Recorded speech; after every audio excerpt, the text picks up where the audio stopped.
Ronda Rousey just told every fighter in MMA that the minimum purse on her MVP card is $40,000. And fighters who have been saying for years that the UFC pay structure is broken are now pointing at those numbers and asking why they're still inside the octagon. So let's break down how a single press conference is threatening to turn the UFC's entire roster against its own promotion. On April 15, 2026, Ronda Rousey spoke on stage at the Rousey vs. Carano NYC press conference at the Palladium in New York. The event was hosted by MMA journalist Ariel Helwani, and it was supposed to be about promoting the May 16 MVP MMA 1 card on Netflix.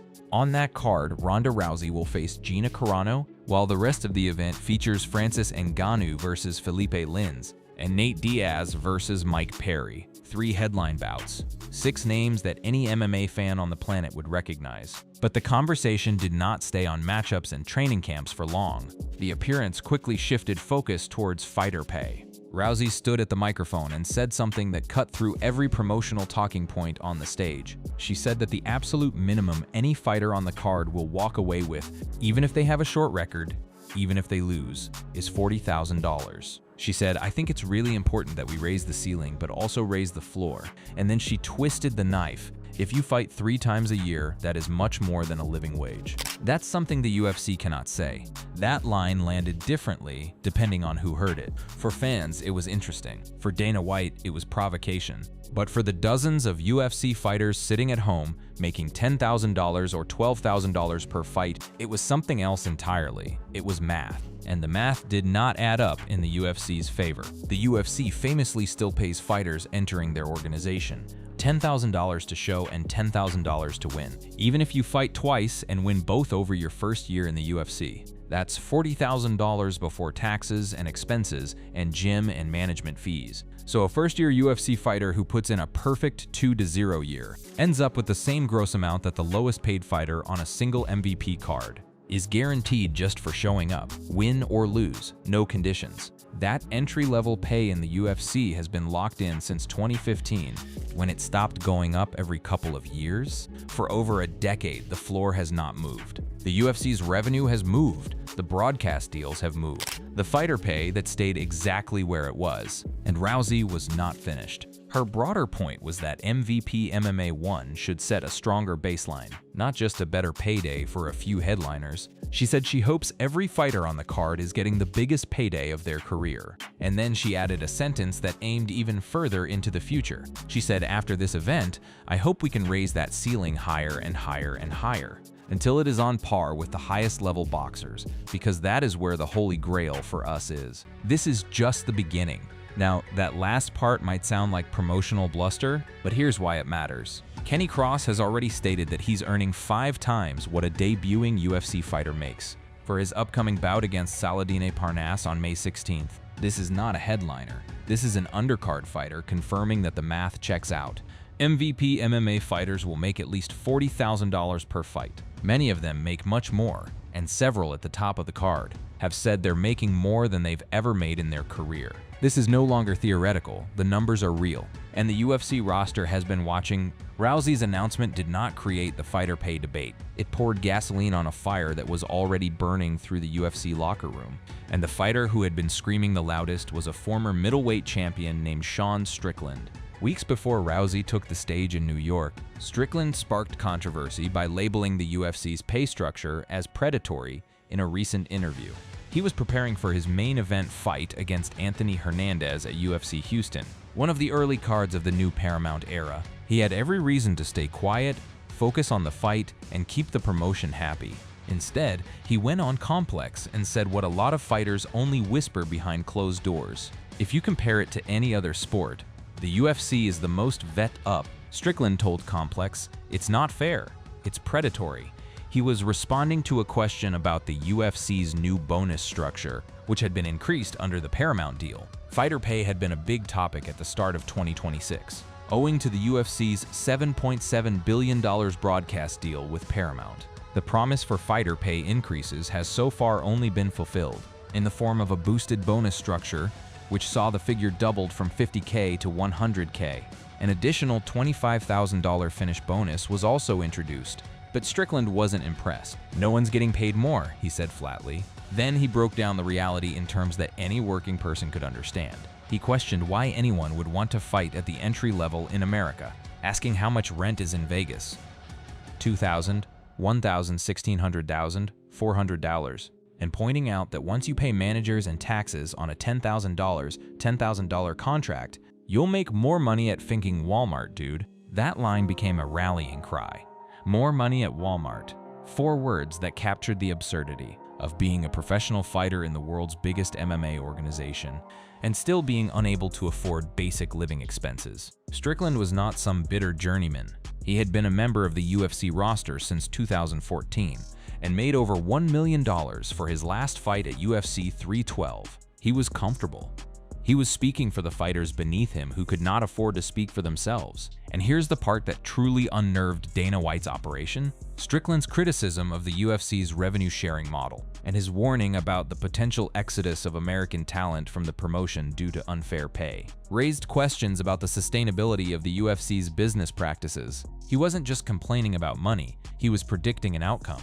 He argued that American fighters, people who have to pay American rent, American health insurance, American gym fees, simply cannot survive on entry-level UFC pay, and that the UFC would increasingly outsource its roster to fighters from countries where the cost of living is dramatically lower. It's been noted that Kayla Harrison is the only American UFC undisputed champion. Strickland hinted this might be something we see for good if the pay structure does not undergo a major overhaul. Whether that prediction holds up or not, the fear behind it is widespread, and it did not start with Strickland.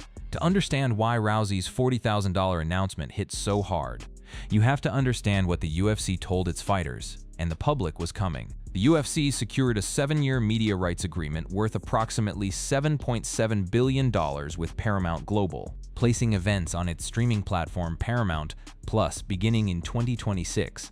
The deal, averaging roughly $1.1 billion annually, includes 13 numbered events and 30 fight nights per year, with select cards also airing on CBS. It was a seismic shift. That deal was more than twice what the UFC signed for with ESPN back in 2018, in what was originally a 5-year deal worth $1.5 billion over the course of that term. The math was public knowledge. The UFC's revenue from broadcast rights alone had essentially doubled overnight. And Dana White made a big vow that fighter pay would rise as a result. He vowed that UFC fighter pay will go up in the wake of the new broadcast deal with Paramount. US viewers would no longer be required to pay for individual pay-per-views, as every fight card would be included with their membership. But for the fighters, White only added, "We've still got to get together and figure this stuff out." The vagueness of that statement was not lost on anyone. Fighters had been promised a windfall, and what they received was a promissory note written in fog. When the Paramount era actually kicked off in January 2026 with UFC 324, the first headliner on the new deal, Justin Gaethje, decided to test that promise in real time. Gaethje confirmed during the UFC 324 media day that he was not earning any more money. "I'm not getting $1 more than I would have if this deal did not happen," stated Gaethje. He acknowledged that fighting had given him a good life. He was grateful, but the specific promise of a pay increase tied to the Paramount deal, it was not there. Dana White hit back on the Pat McAfee show. White responded that Gaethje had been offered more money. Gaethje declined to comment on that during a press conference also attended by White on the following day. So we had a direct he said, the UFC's biggest new era headliner saying pay had not changed, and the UFC president saying the offer was on the table but never taken. No independent verification either way. What did materially change was the bonus system. Dana White announced plans to increase the post-fight performance bonuses, which changed in January from $50,000 to $100,000, along with a new $25,000 finish bonus being introduced. TKO Group Holdings president and COO Mark Shapiro framed this as a significant commitment. Right out of the gate after our CBS Paramount deal, Dana White doubled the performance bonuses for fighters. Shapiro said, "We're talking 8 figures. One by one, we'll be looking at this." But critics were quick to point out what that actually means in practice. Bonuses are discretionary. They go to 2 fighters per event, sometimes 4, while bonuses were doubled to $100,000 and an automatic $25,000 incentive for finishes was announced. Fighter base pay has remained relatively the same. Dana White is still capping individual performance bonuses to 2 per event, meaning fighters who delivered highlight reel performances were not given the bonus they should have received. Complaints from fighters have increased this year, especially after the $7.7 billion Paramount deal. The only adjustment so far has been an increase in fight night bonuses, which were doubled, alongside new $25,000 incentives rewarding fighters for securing finishes. Despite that move, broader concerns about base pay remain unresolved. So when Rousey stood in New York and announced that MVP's floor is $40,000 for every fighter, win or lose, while the UFC's floor for new fighters has been frozen at $10,000 to $12,000. For over a decade, under a promotion now pulling in $1.1 billion a year in broadcast revenue alone. The comparison was not subtle. It was a sledgehammer. Even Arman Tsarukyan, one of the UFC's brightest young stars, has said he still isn't happy with fighter pay, stating it cannot stay like this. And this is a top 10 ranked lightweight contender, a man who has acknowledged that pay has improved somewhat under Paramount, saying that it's still not enough. What makes Rousey's $40,000 announcement so devastating to the UFC is not just the number itself, it's who is delivering it and why. This is deeply personal.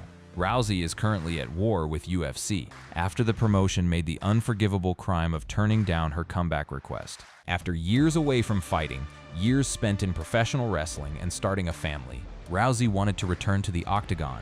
The UFC said no, and that rejection turned one of the greatest ambassadors the promotion had ever produced into its most dangerous adversary. The former UFC champion has been vocal since confirming her return, repeatedly criticizing the organization's structure.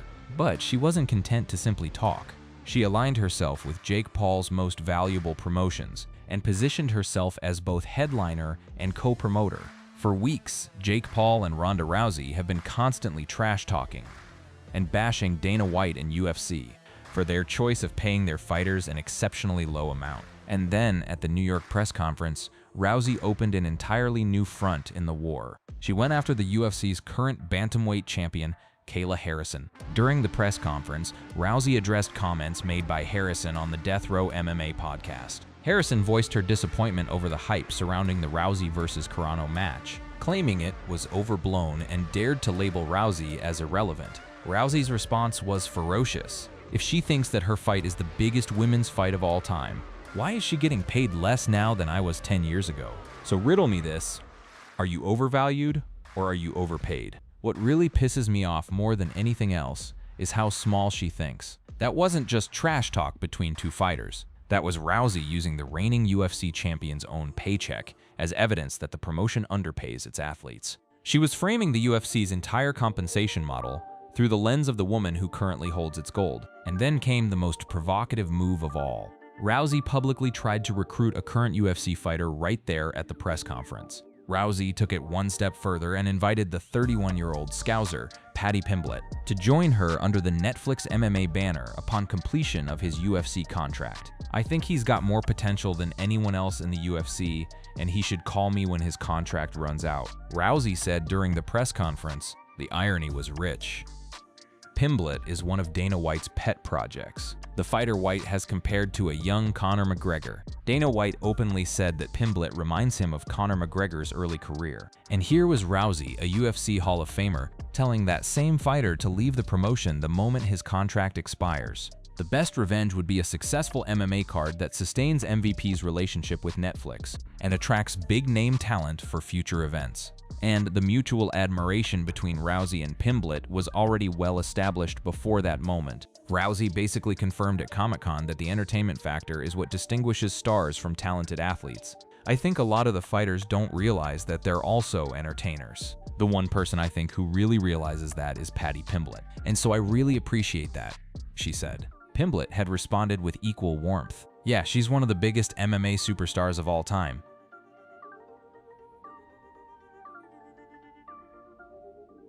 And the biggest female superstar. So to have them sort of applaud off someone like that is always a great feeling to hear and see. Pimblett said, so the seed is planted, and it goes beyond Pimblett. Ronda Rousey has also revealed the payment structure of the MVP that could attract many up-and-coming MMA fighters like a magnet. She criticized the UFC brass heavily for underpaying their fighters. something even Joe Rogan has found to be a fair criticism of Dana White's promotion in one of the more seismic and unexpected developments in recent combat sports history. Netflix is set to make its first foray into the world of MMA.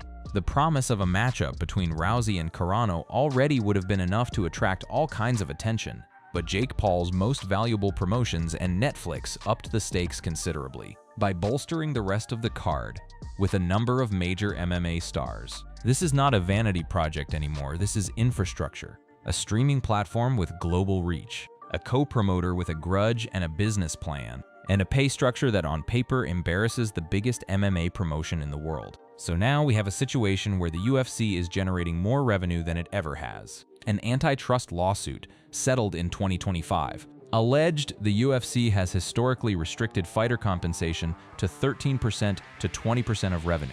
Compare that to the NFL, the NBA, or Major League Baseball, where athletes receive roughly 48% to 50% of total league revenue through collective bargaining agreements. There's no athlete collective bargaining agreement in the UFC, as fighters negotiate contracts independently. Every fighter is on their own. Every negotiation is one person against a multi-billion-dollar corporation. Dana White has consistently defended the UFC against criticism over fighter compensation, maintaining that athletes are paid in line with the value they generate. He has stated that fighters understand the terms of their contracts and the financial structure before agreeing to compete. And there's a logic to that argument. Nobody forces anyone to sign on the dotted line. The UFC is the biggest stage in the sport. Access to that stage has value, even if the pay cheeks at the bottom of the card are small. But here's where that argument starts to crack. After the UFC signed the mega $7.7 billion contract with CBS, many fighters and fans expected a pay increase with the new increase in backing. When the increase didn't materialize in base pay, the goodwill evaporated. Some fighters have still complained that they've seen no difference in pay, including former UFC middleweight champion Sean Strickland, who said no one's getting paid finging more, and added, "You'll make more money at fucking Walmart." And now MVP is offering tangible proof that another model is possible. The UFC's long-standing starting structure has been $10,000 to show and $10,000 to win, which means a new fighter who goes 2-0 across a year still lands at $40,000 before taxes, training expenses, and management cuts. At MVP, a single fight, win or lose, pays the same as an entire perfect year in the UFC for a newcomer. The California State Athletic Commission discloses how much each fighter earns from an event, which makes it easy for fans to see if this promise from MVP holds up. After May 16th, the numbers will be public. If they match what Rousey promised, the UFC will no longer be able to frame the pay debate as theoretical. It will be empirical.